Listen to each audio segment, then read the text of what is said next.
A 98-year-old man was forced to have 3 shots in his eyes that weren't doing anything before they would even consider using the medication that the doctor wanted to use in the first place. This seems ridiculous for the insurance company to deny a recommendation by their own doctor. But for many patients, the process of getting the medication prescribed by their doctor may be very complicated. When we go to the doctor, we expect that the treatment they prescribe is what we'll receive. But for many patients, that's far from reality. Hurdles like step therapy and prior authorizations have turned that expectation on its head. Imposed by insurance companies, these policies dictate what doctors can and can't prescribe, often putting financial incentives above patient well-being. From the insurer's perspective, their role is to control costs. They call this utilization management, a term that on the surface suggests managing inefficiencies and making sure treatments are effective for patients. But how does utilization management play out in the real world? Today, we'll explore how these policies impact patients, doctors, and drug developers alike. Our guests reveal a troubling disconnect between medical expertise and insurance mandates. I'm Teresa Brady, and you're listening to I Am Bio.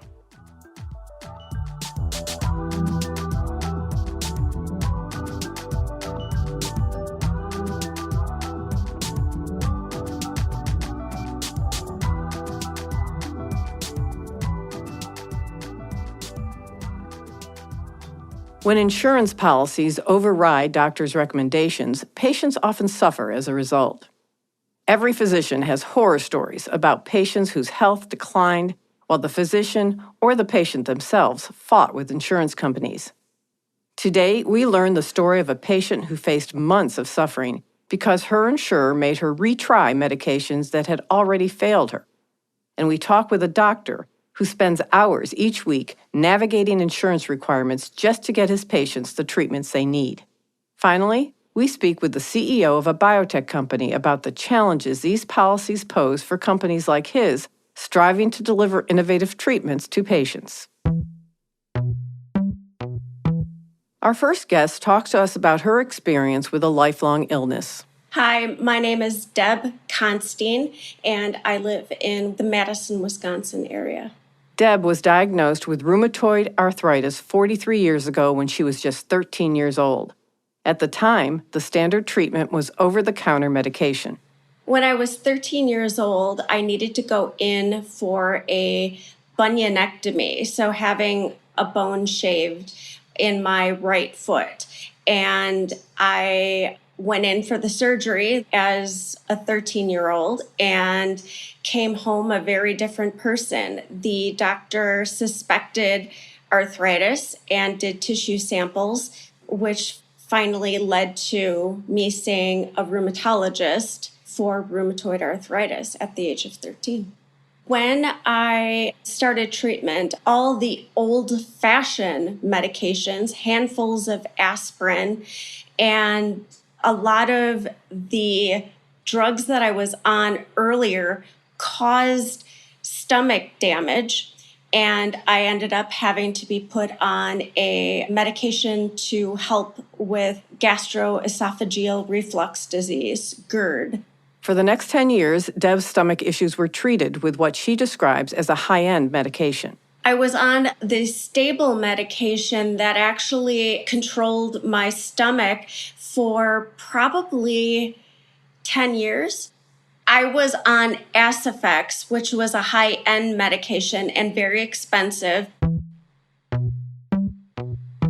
My insurance company decided that I no longer needed a higher tier medication and had to go all the way back to the beginning because they figured there should have been healing during that time. And the healing would make it to where I didn't need a high-end medication, a more expensive medication. They made me go all the way back to Zantac, which is the most basic over-the-counter medication. That was what they made me go back to. And then they made me go to the very next level, and I can't remember what the name of that one was, but all medications that I had failed prior. Almost immediately, Deb's life changed for the worse. During that time, I not only struggled with my rheumatoid arthritis, but adding on top of it, I had a toddler at home, and it made my life turn upside down. I had trouble sleeping, I couldn't eat. It not only affected my life, but it affected my husband, who was the provider for our family. He had to take days off of work to make sure that I was taken care of and our son was taken care of, because at this point I had a 2-year-old at home and I wasn't able to participate in life with my son like I typically was before. We appealed at least 2 to 3 times because my husband kept saying, "You don't understand how much this is affecting her, and she can't sleep, she can't eat, she can't anything." And they didn't care. It was a requirement. And it was my husband doing the fighting because I didn't have the fight in me. So he was the one.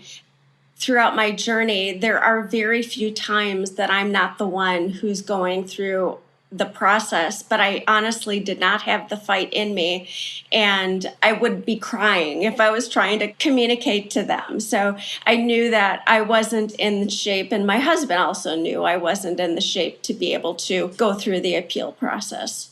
After an unthinkable ordeal that impacted her entire family, the insurance company ultimately decided that Deb should go back on a medication similar to the one they had previously required her to stop taking.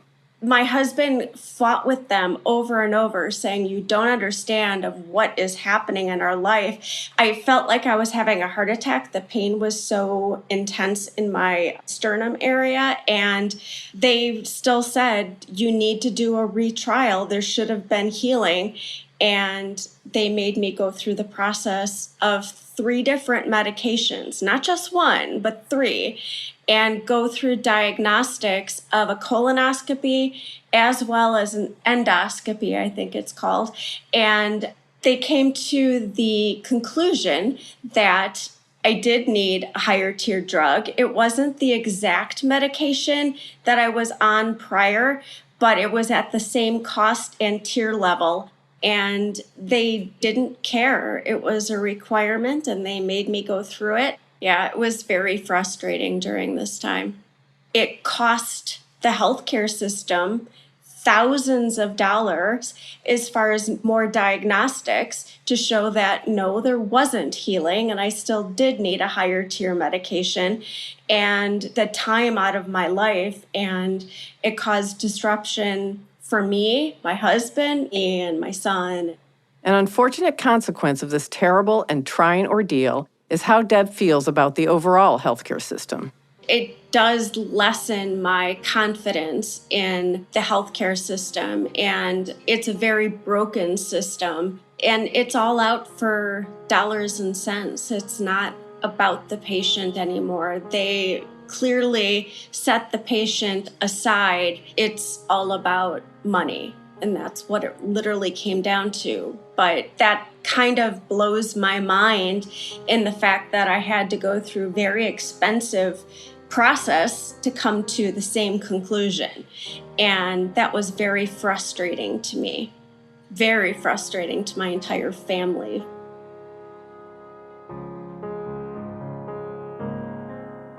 To shed more light on insurance companies' practices, our next guest shares his experience with utilization management policies. My name is Dr. Harrison Nguyen. I'm a board-certified dermatologist, clinical researcher, and health economist in Houston, Texas. Dr. Nguyen explains that the daily fight with insurance barriers has become just a part of practicing medicine.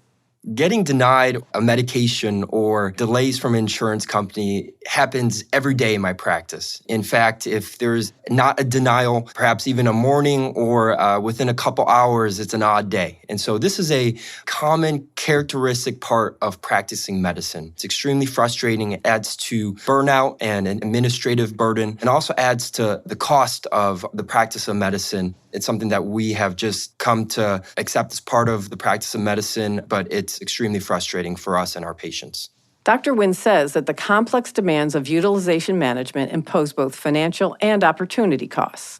I spend a tremendous amount of time fighting with insurance, and it's an ongoing dialogue with my patients, and they're aware of the burdens, and it's something that we have to discuss at the time of their care, because we have to consider at the front end when we're trying to find them the right medications for them. I can have the best medication in the world, but if they're not going to be able to get access to it, or it's going to cost them too much money, or there's going to be too significant of delays, it's useless. And so I personally will spend probably about 5 to 10 hours a week on insurance matters, but also bear in mind that I have 2 full-time biologic coordinators on my staff who we have to pay a full-time salary and benefits, and their whole job is to essentially, for lack of a better word, to fight with insurance to get patients access to medications. And so from a business and administrative standpoint, it's frustrating for us as a practice, because we have 2 people who are full-time on our payroll who we could deploy to more patient practical things. They don't generate any revenue for our practice. They're talented individuals, but we have to pay them a full-time salary just to be able to make sure our patients can access the appropriate medications. One story Dr. Wynn shares plainly shows how patients suffer due to insurance requirements. I had a patient who had suffered for years with atopic dermatitis, wasn't able to see a dermatologist, finally came to me, full body rash from head to toe, full body rash. Wasn't able to work, barely could walk. And for these types of patients, a simple steroidal cream will not be sufficient to treat that patient. And so we wanted to reach for a biologic medication with appropriate adjuvant topical therapies to get this patient's skin condition better. Now, when we went to try to prescribe this medication, the insurance company came back and said, no, you have to start with topical steroids. Well, first of all, the patient had been using these topical steroids for years and years and with no improvement. And again, this is a full body rash, right? And so this is moderate to severe atopic dermatitis. Topical steroids aren't going to touch them, right? And so that was the first barrier. Then we obviously sent in justification that this was not appropriate. And then they came back and said, this patient needs to fail light therapy, phototherapy. So historically, some inflammatory skin conditions have been treated with light therapy. They typically have to be administered in the office about 3 times per week. Now, this patient lived by herself. She was elderly, and she didn't have the access to be able to drive herself to the clinic for care 3 times a week. So it just wasn't a practical consideration for the patient. So we had to write back and say, this is not something that is practical for the patient. And remember, again, a full body rash. So we're talking about trying to get the whole patient into the light box, all the considerations there. They wrote back 3 other times trying to get us on other therapies, things that are not even FDA approved for atopic dermatitis, things that have issues that can hurt the liver. And if a patient has other comorbidities, other diseases that have liver problems that just don't make sense for the patient. This back and forth. 6 months later, this patient still couldn't get access to therapy. And so even though this patient is suffering, is losing sleep, isn't able to work, we can't get this patient on the right therapy. And this is a common story, something that we encounter on a regular basis. And so these stories are plentiful and they happen every day. Doctors undergo extensive education and years of specialized training to determine the most effective therapies for each patient. Dr. Wynn explains that in contrast, insurance companies' decisions are often influenced more by financial considerations than by clinical data and guidelines.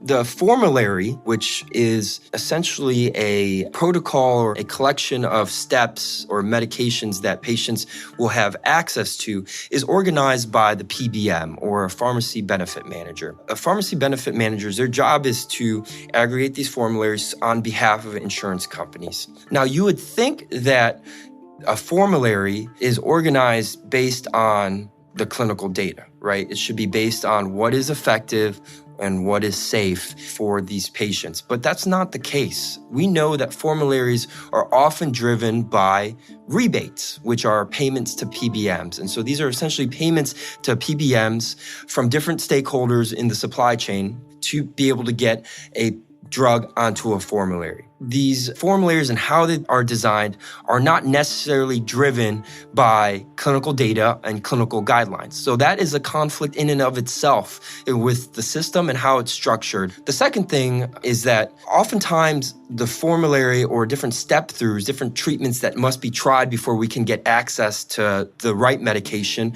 aren't driven by FDA approval or aren't driven by clinical guidelines. And so medications that we have to try, I've had to try, going back to the example of eczema and atopic dermatitis, having to try a treatment such as methotrexate is inappropriate because methotrexate is not FDA approved for the treatment of atopic dermatitis. Is it cheap for the PBM and insurer? Yes, it is. Is it effective? Not particularly. Is it safe? No. But it is often considered a first-line therapy from PBMs because, and again, it's not FDA approved, but because of the financial etiology of it. Dr. Nguyen believes this system is both ineffective and dangerous. The utilization management in medicine represents a tremendous danger and risk to patient care. We especially know this to be true in dermatology, again, because dermatology is a quality of life specialty. And so insurers and PBMs may say that this isn't going to kill the patient, therefore we're not going to pay for the best medication for the patient.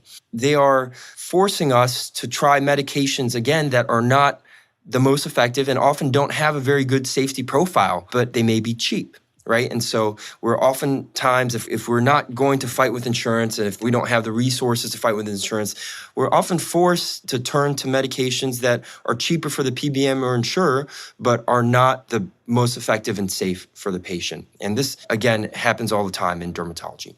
Sadly, this all can lead to the erosion of the doctor-patient relationship. So if we talk to a patient about treatment A is best for you because of these reasons, and we start the process to get the patient on that medication, but because of insurance or related issues, we're not able to get him or her access to the medication. It erodes the patient's trust in me as their physician. And so it's something that I try to have a discussion with the patient on the front end. We talk about these therapies and I can say, treatment A is the best for you. I'm going to work hard and fight with insurance to make sure that you can get access to it. I hope that you'll be able to get access to it right away. I hope that it's not going to cost you very much money. But unfortunately, I don't have access to any of that information at the time of meeting the patient. I don't know how quickly I can get that patient medication. I don't know how much it's going to cost a patient. We have no faint clue of the patient's cost of the medication at time of prescription. There is growing pressure to reform this broken system so that life-changing treatments reach those who need them when they need them. We can spend years in school becoming the best doctors that we can be. We can spend decades doing the best research we can to develop the best medications. We can invest the money to develop great molecules and great drugs and bring them to the market. But if we don't have a system that provides patients access to these therapies, what are we even doing? And so I would say to listeners, the I Am Bio listeners who are working to develop these cutting-edge medications to transform lives, we're working together as doctors with companies and researchers to develop these, but we need to be advocating on Capitol Hill. We need to be meeting with our legislators to let them know these problem points that we have, and we really need to be partnering together because ultimately, I think drug companies, they want to be able to get patients access to these cutting-edge medications. So we share the same concern, we share the same frustration. And I think we can work together with multiple stakeholders to continue to advocate and push along reform for our system.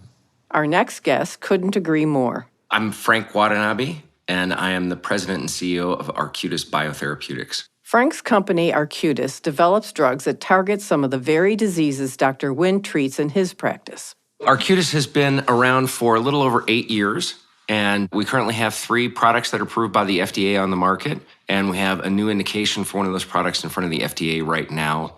And then we have several other programs further back in our pipeline and development as well.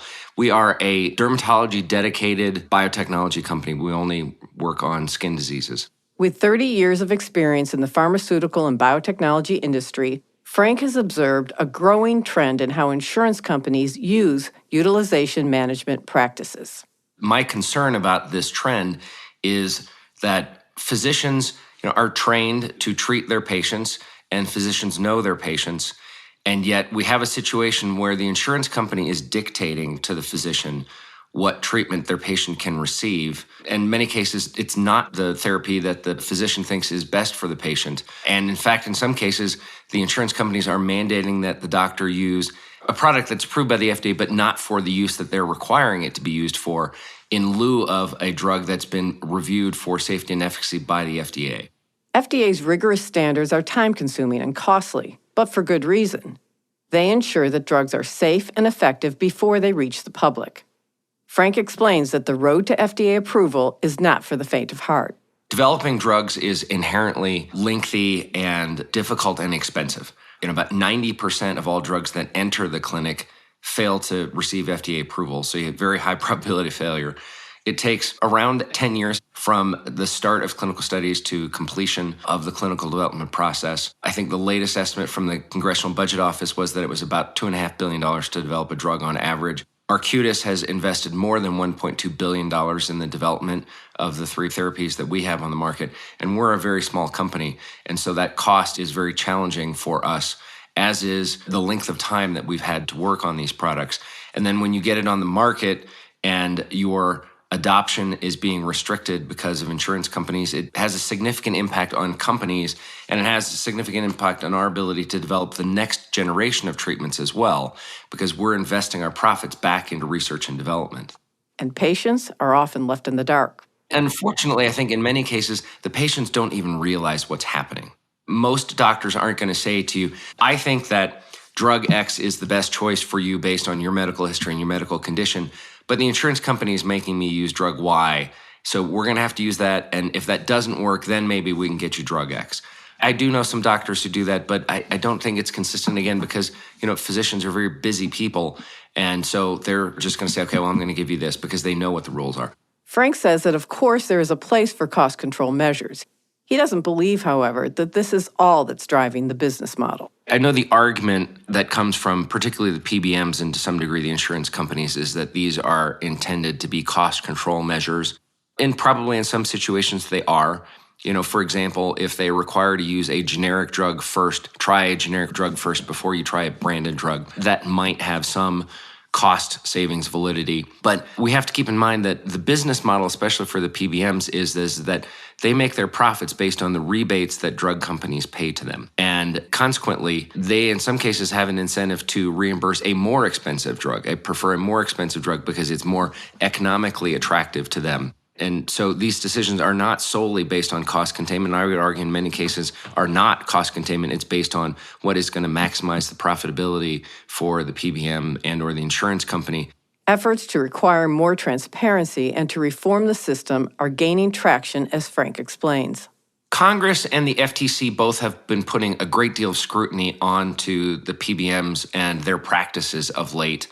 And there are several interesting bills, I think, winding their way through Congress that start to address some of the issues with PBMs. I think the 2 in particular that are particularly interesting is there's a bill called the Safe Step Act, which would mandate this appeal process that I mentioned when a step is not appropriate for a patient. I think it's a very, very good bill, and it's a very good first step, no pun intended, in reforming some of these practices. And we hope to see that pass the 119th Congress. It was introduced during the 118th Congress. There's also a bill in the Senate that would decouple the rebates that are paid to the PBMs based on the list price. So they no longer have an incentive to reimburse more expensive drugs necessarily for their own economic benefit. They would receive a flat fee instead of a percentage as they're receiving now. And again, I think that's a really good first step. I think that even if these bills pass, there's still quite a bit more work to be done.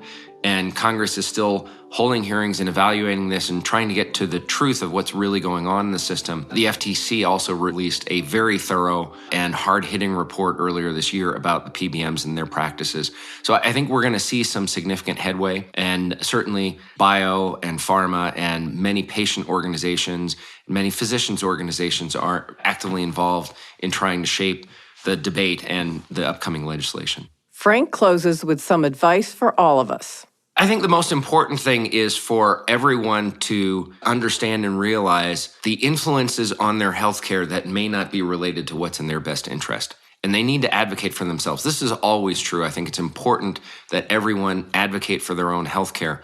But this is in particular an instance where if your doctor is changing your therapy or tells you, I think you should be on X, but you have to be on Y, that's an opportunity for everyone to get involved. Talk with the doctor about your options, about how you can get what he or she thinks is the best choice for you, and then let your congressman and your senator know how unacceptable you think it is for the insurance companies to be manipulating your healthcare.